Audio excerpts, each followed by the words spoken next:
Good morning, good afternoon, good evening. My name is Steph, and this is reDigg News for LabSeta Media R&D, where we go through articles from Digg on the day, and we want to jump right into it and get into our first one, which is called Gerry Inspired.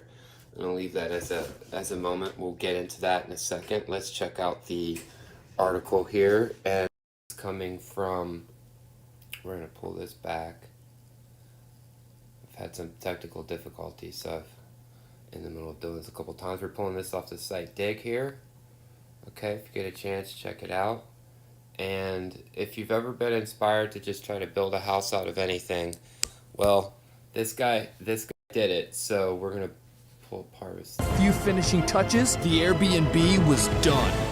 It's looking pretty good in here, but you know what this place needs? A couch that is also made of only cardboard. Beautiful countertops with everything you need to cook an awesome meal, equipped with all the best appliances, a refrigerator to keep your cold seltzers, a nice table and chair to eat your meals. You can't forget the bed.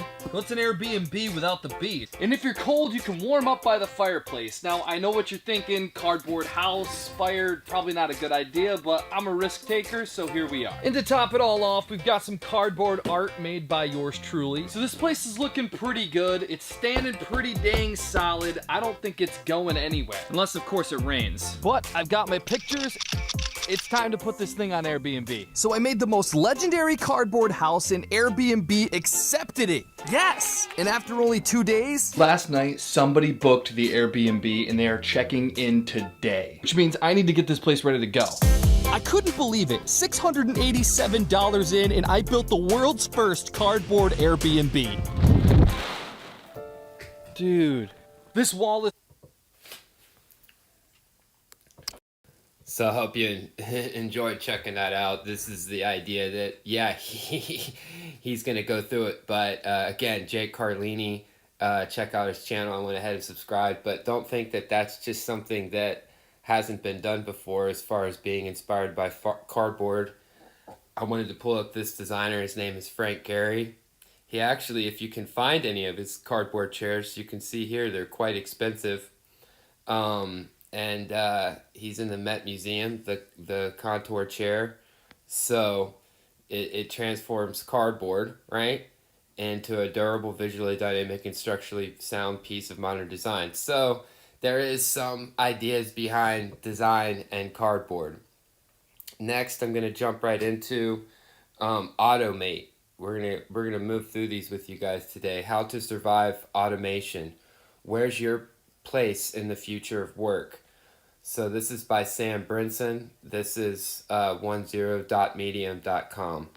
Like it says, 15-minute read. Really takes a minute to dive into what's going on with some of the new things that are happening again with AI. Just to bring it to people's attention and be a part of realizing that it is a really important time for us to be participating in the answers. A lot of people are asking questions, and so this article kind of goes through, and hopefully you're just skimming, at least checking it out, see where up to Mu Zero. Maybe you've heard of AlphaGo Zero, Alpha Zero, and what this this AI is able to do is learn the rules of a game, allowing it to also master environments with unknown dynamics.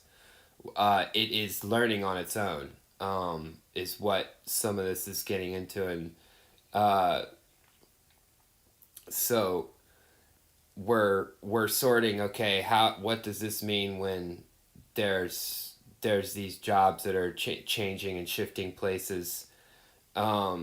If you're not familiar with the historian Yuval Noah Harari, has some pretty interesting stuff to say. I've listened to him quite extensively. Here's a quote from him. In order to keep up with the world of 2050, you will not merely to invent new ideas and products, but above all to reinvent yourself again and again. So here we go, the human element. Kind of recognizing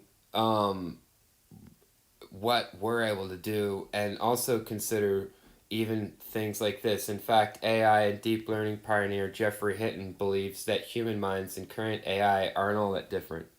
We humans are neural nets. What we can do, machines can do, or I guess what machines can do, we can do, then you could conversely say as well.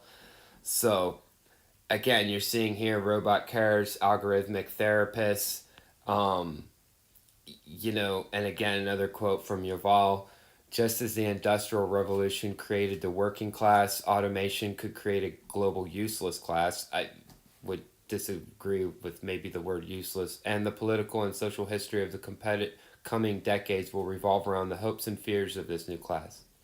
Disruptive technologies, which have helped bring enormous progress, could be disastrous to get out of hand. So the whole idea here is that we may think like each of us, oh, we don't know or what to do or anything, but it's very true that we are being asked to participate. Here's towards the end of this article, and again, giving it a moment to really take the 15-20 minutes to read through it.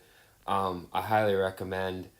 I did want to highlight one person here, this Kevin Roos from Future Proof. This is the truth about the AI revolution. There is no looming machine takeover, no army of malevolent robots plotting to rise up and enslave us. It's just people deciding what kind of society we want. And I thought that was kind of interesting. So, again, take a look at this article if you can. We are going to dig a little deeper here and highlight Kevin Roos is a technology writer. And here he had given a TED Talk. I'm going to just play the first bit of that so you can get an idea of what some different people are out there saying a bit of.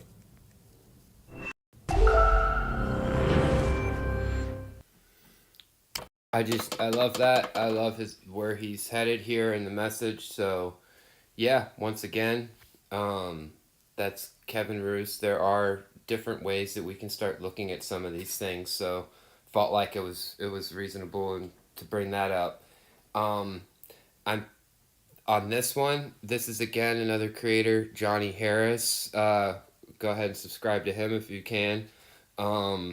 He did actual real reporting here, looking into some of the ways different people are making money off wars, and that's our wars equal profit. So I'm literally just going to play his introduction, so maybe it gives you a taste and once you check it out. Deep in these documents, each of which is a piece of evidence that helps me piece together a very important question, which is who got rich off this 20-year war that we fought in Afghanistan?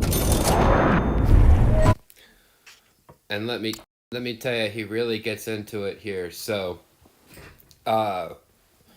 it's just some actual real reporting, and you could see all the papers and work that he did to go through it. So much respect to Johnny Harris. If you want to jump onto YouTube and check out his video and some of his other work. So finally, we have Stay Ready.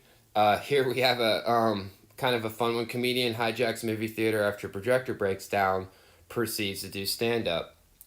So this gal, my daughter, dared me to go do stand-up, and if you get a chance, it's funny. She's saying different things here and stuff like that. Now, because this went off, and again, just stay ready with whoever you are and whatever you feel like you have to offer the world. This gal and her daughter were going in to see a movie, and the something happened with the projector, and she went ahead and kind of like jumped up there and started being people's entertainment while they were waiting.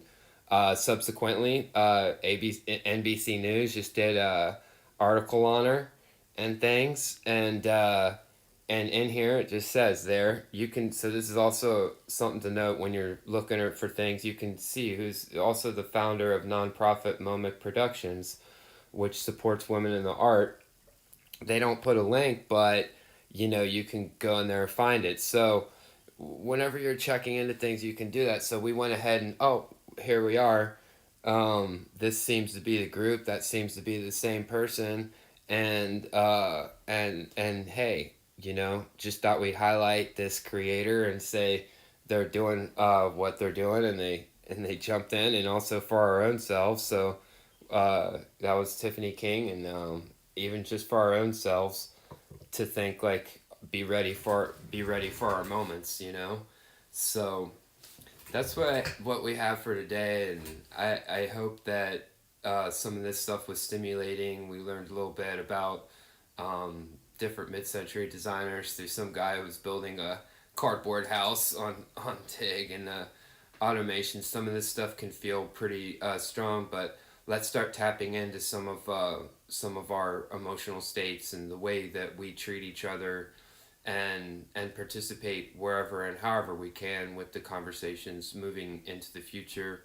We are all being asked to, and so I think it's important we all come sharp and up our game as best we can. And I appreciate you spending this little bit of time with me today to check this stuff out, and I hope you have a great one. Bye bye.